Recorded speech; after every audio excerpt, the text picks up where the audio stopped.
In today's video, I'm going to teach you how to create a project in Jira Software. Step by step, we'll start from the main Jira screen. Once you're logged in, look over to the left-hand sidebar. You should see your usual navigation items there. Near the top of that sidebar, look for a small plus sign icon next to the word Spaces or near your existing spaces. Go ahead and click on that plus sign. This is what you use whenever you want to add something new, such as a new project or space. After clicking the plus sign, Jira will show you different types of workspaces you can create.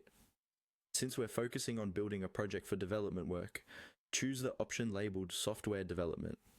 This tells Jira that you want a setup designed specifically for managing software projects, with things like backlogs, sprints, and issue tracking already in mind. Once you've selected Software Development, you'll see a screen that gives you two main choices. The first is to import data into a new space, and the second is to select a template.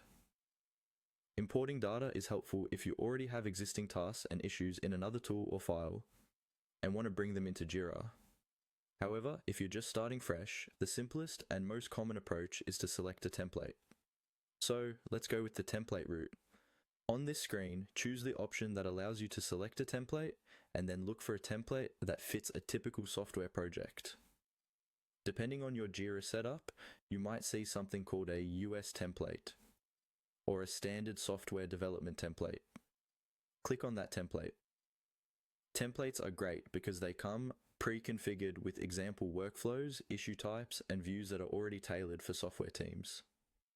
After selecting your template, Jira will guide you through a series of on-screen prompts. Follow these carefully. You will usually be asked to name your project, choose a project key, decide who can access it, and possibly select whether you want a team-managed or company-managed project. Take a moment to pick a clear, descriptive name and a short, memorable key, since these will appear on all your issues. Continue clicking through the prompts, reviewing each option as you go. When you're finished, Jira will create your project space using the template you selected, and you'll be ready to start adding issues, organizing your board, and planning your work.